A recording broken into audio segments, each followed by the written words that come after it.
Hiya, come on in. You don't have to get cosy. I'm just doing an unboxing. I really wanted to share this with you. It's called The Blind Spot, and I've never seen it before. I just came across it by chance. But yeah, I'm not well. I'm really poorly. I've got whatever it is, this bug that's going around with a blinding headache. I'm not feeling very well at all. That's why I've not done the reading, because I just don't feel up to anything. Oh, don't want to ruin it. How can I open it?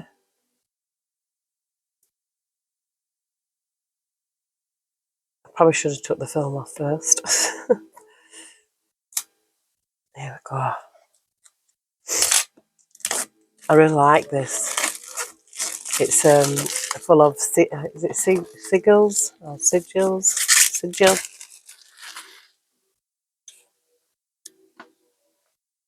78 card deck and guidebook. You get 78 cards in tarot.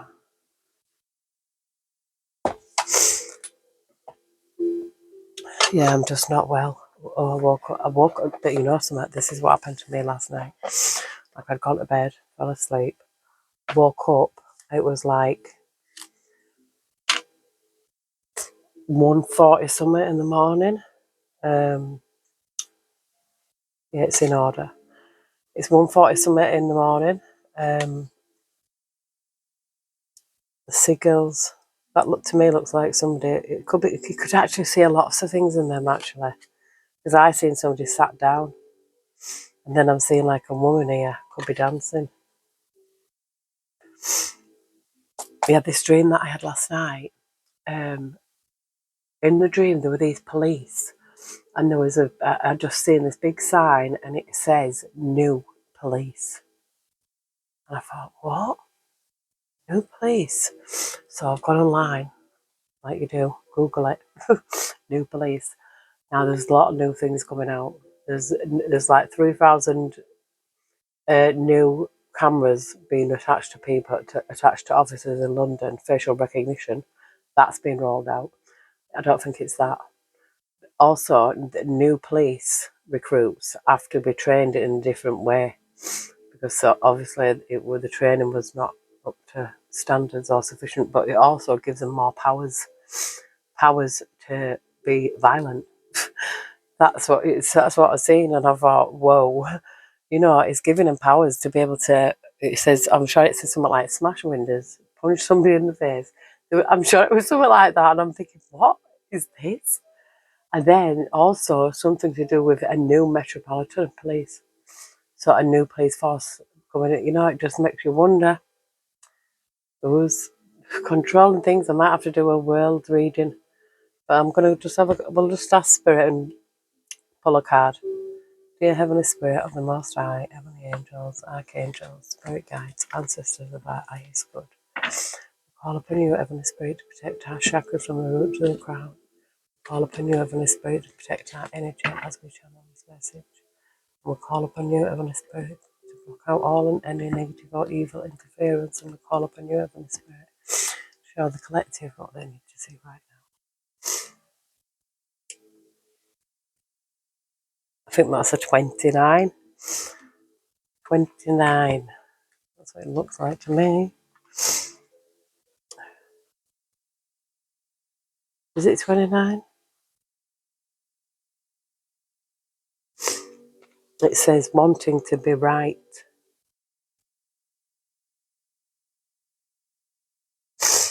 I'm sure that is 29 and it's not anything else. It doesn't look like anything else.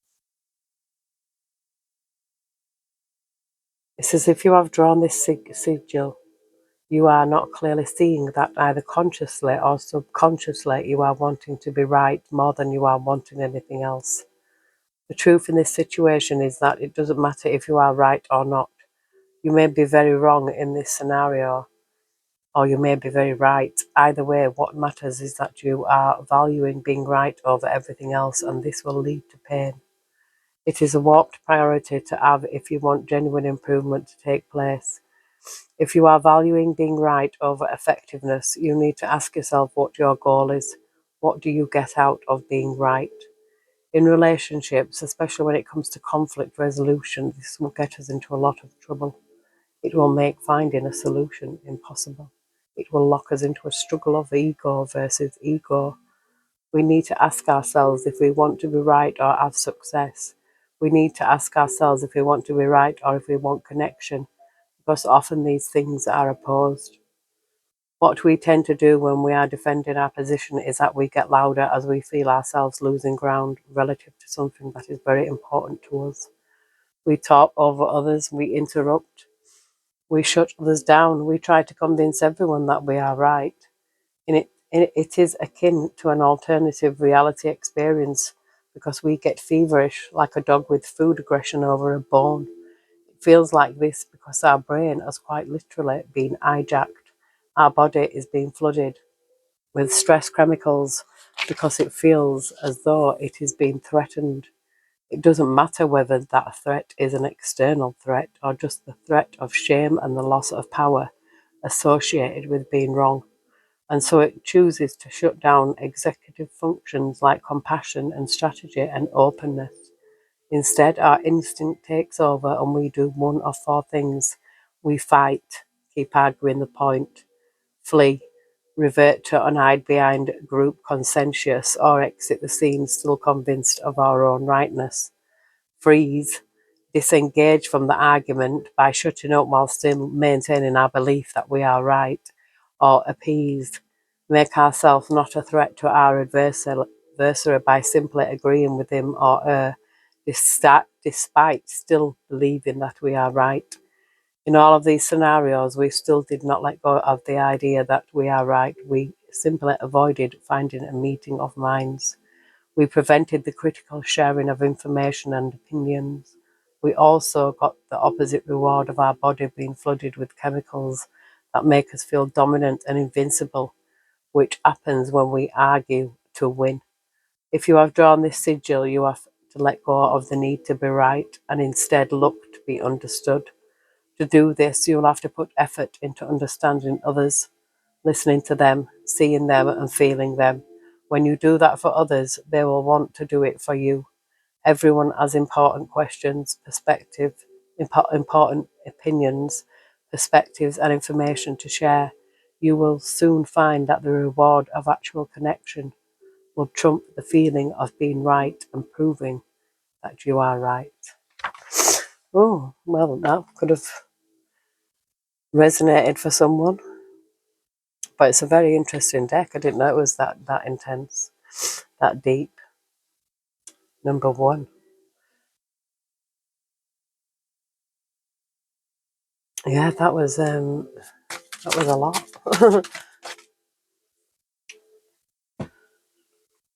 33, that's a master number, is 33.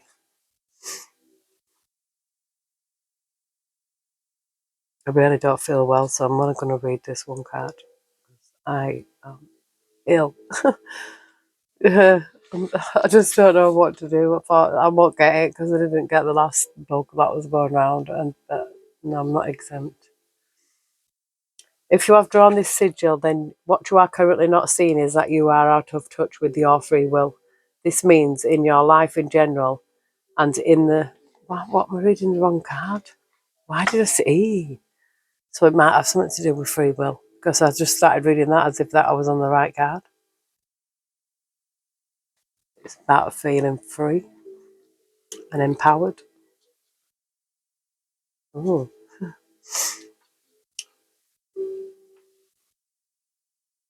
Shame. If you have drawn this sigil, you are not seeing or admitting to your shame. You need to attend to your shame. Shame is one of the most misunderstood aspects of social behaviour. The reason for this is that most people think that shame is solely a mental and emotional response to self-diminishing experiences, beliefs and thoughts. Excuse me. The truth is, shame is much more primal than that, and it's more debilitating. To understand shame, imagine a sea anemone. If you poke a sea anemone with your finger, it will immediately pinch itself closed. This reaction happens at an instinctual level. It happens without the sea anemone having to think about making it happen. It's an organic, biological, affective reaction. This visceral reaction is comparable to your fight or flight mechanism. You do not have to think about jumping out of the way of an oncoming car. When your body perceives a threat, it reacts and then you feel that reaction. Shame is actually a primitive reaction encoded in your organism, just like your fight or flight mechanism. There are only two basic energetic movements within this universe: to push something away and to bring something closer. When we see certain things, such as something we perceive as cute, it triggers an instinctual reaction to bring it closer. But when we see images of threatening things, it triggers an instinctual reaction to push something away. Love is an instinctual reaction to pull something closer to you. Fear is an instinctual reaction to push it away. And shame is an instinctual reaction to push yourself away from yourself. Of course, you cannot actually do this because your consciousness experiences a singular embodiment. The only way to push yourself away from yourself is through fragmentation. For this reason, we could say that shame is the mechanism for fragmentation as well as suppression, and shame creates internal separation. The number one need of the human ego is to see itself as good and have others see it as good. Shame is all about seeing oneself as bad and having other people see us as good. The number one enemy to the human ego is shame. The ego will cope with shame through all of the classic coping mechanisms by going into denial of it, deflecting it, rationalizing it, projecting it, suppressing it, splitting it into alter egos, converting it into physical symptoms, overcompensating for it, intellectualizing it, isolating themselves, or self-injuring, for example. The thing that people deflect more than anything else is shame. Here are some examples of shame deflection. A mother can feel shame when her infant expresses negative emotion towards her. It makes her feel like a bad mother. But her ego can't handle that, and so she deflects that shame onto the infant. She decides that the infant must have something seriously wrong with it, or a person asks for the honest truth from a friend in their life. The honest truth makes them feel ashamed of themselves. They can't handle that shame, so they decide that friend is a horrible person. All of this is an attempt to avoid accepting and admitting to the shame we feel and working with it directly. Badness in our human society is integrally linked to blame and fault. Recognize that relative to the situation at hand, you may be blaming yourself for something. That something may or may not actually have been your fault. Either way, that self-blame is coming from a baseline self-concept of shame. If you have drawn this sigil, you will need to admit your shame, own your shame. For example, a man might feel defensive in a relationship argument about being emotionally available. He may tell himself that the woman that he is with is too needy. He has deflected his shame onto her by making her the bad one in this situation. When he looks deep inside, he may find that he is ashamed because he doesn't feel capable of being emotionally present. Ask yourself, what do I feel ashamed of this in this situation? What about this situation makes me feel like a bad person or defective or not good enough or wrong? You need to directly address and lovingly resolve whatever comes out of that questioning. Bring the parts of yourself that you are ashamed of closer to you and include them as part of you rather than push them away. If you have drawn this sigil, it will benefit you to spend time accepting in the energy of sigil 76 and coming to understand its message as well. Oh, well, I'm not going to. I'll have a look at 76, but I don't think I'm going to read all that because they are quite long.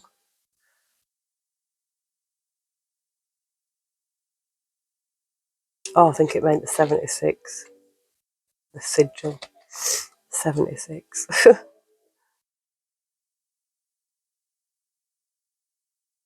And that's deflection, deflecting things away from yourself, from oneself, rather than dealing with it.